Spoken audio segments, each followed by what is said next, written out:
ก่อนนั้นมันไม่ดีหรอกแต่ว่าผ่านมาก็มันดีขึ้นเงินเดือนก็ไม่ตรงกับแบบว่าจ้างแล้วก็เวลามาถึงฝั่งบางทีก็จ่ายดีให้บางทีบางคนก็ไม่จ่ายแบบว่าจ่ายแค่200-300เพราะไงนังเมียนสิได้ตกนังสบายจัดได้เมียนทับแกบานตอลจะไรเพียบ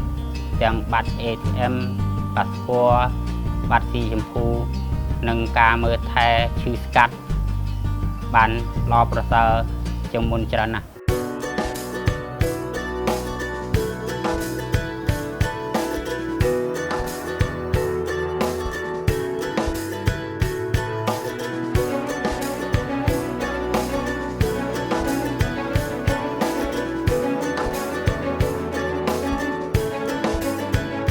ไม่ว่าจะเป็นแรงงานไทยหรือต่างด้าวก็ตามนะคะเขา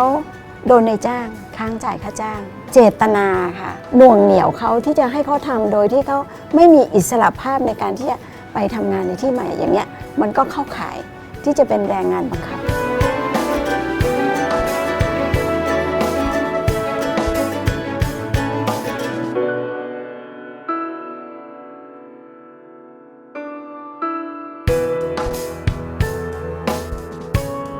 เราไปให้คำมั่นสัญญาในเวทีนานาชาติไม่ให้มีแรงงานบังคับเกิดขึ้นในประเทศไทยถ้ามีเราจะลงโทษเป็นอัตราโทษที่สูง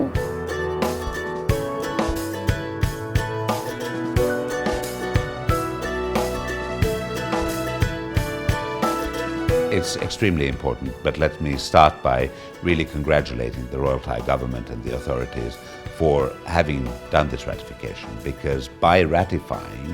Protocol 29, the Kingdom of Thailand in fact becomes the first country in Asia to have ratified it. บทบาทของไบโป้ที่ตั้งมาเพื่อตรวจเรือประมงแจ้งเข้าแจ้งออกให้ปฏิบัติตามหลักเกณฑ์หรือกฎหมายที่ทางราชการกำหนดในส่วนของกระทรวงแรงงานเนี่ยเวลาไปตรวจนะคะเจ้าหน้าที่กรมสวัสดิการและคุ้มครองแรงจะไปดูเรื่องการคุ้มครองแล้วค่ะจะต้องมีการสอบถามซึ่งเดี๋ยวนี้มีการสัมภาษณ์เบื้องต้นที่ค่อนข้างละเอียดดูท่าทางเขาเหม่อลอยไหมเขาดูหวาดกลัวไหมเขามีแผลตามตัวไหมเข้าสุ่มเสี่ยงของแรงงานบังคับที่จะไปเป็นค้ามนุษย์ก็ให้สหวิชาชีพมาตรวจแล้วถ้าเป็นก็ส่งดำเนินคดีกับพนักงานสอบสวนต่อไปค่ะพนักงานตรวจแรงงานของเราจะแจ้งความต่อพนักงานสอบสวนซึ่งเราปีหนึ่งเนี่ยนะครับเราแจ้งความดำเนินคดีไปประมาณเป็นพันรายและในจำนวนนี้มันก็จะอยู่ในกระบวนการยุติธรรมเนี่ยประมาณสักครึ่งหนึ่ง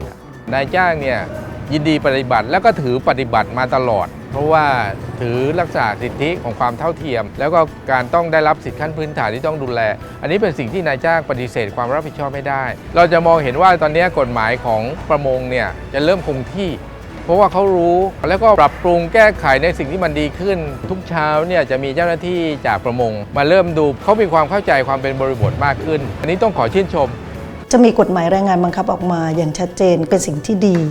นะเพราะว่ามันก็ไม่ได้ขัดแย้งกับ ethical standard ของเราความจริงเราภาคเอกชนนะคะเราพร้อมปฏิบัติทุกอย่างอยู่แล้วนะคะเรามองเรื่องแรงงานเป็นเรื่องเป็น asset นะเป็นอะไรที่เราต้องหวงแหนและถนอมรักษาด้วย ILO plays a continuous role throughout the process of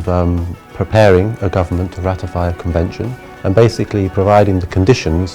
for a common understanding, because obviously if there's a common understanding in terms of the design of policy, it is more likely then that the policy is going to be effectively implemented. So the ILO plays a role throughout the whole process leading up to ratification and then of course crucially subsequently in terms of implementation. Now, why is it important? You in fact benefit all players. You benefit, of course, the workers, their livelihoods, possibilities. You also brand Kingdom of Thailand as a provider of ethically, correctly produced seafood, which then again is a market asset, especially in new markets like Europe.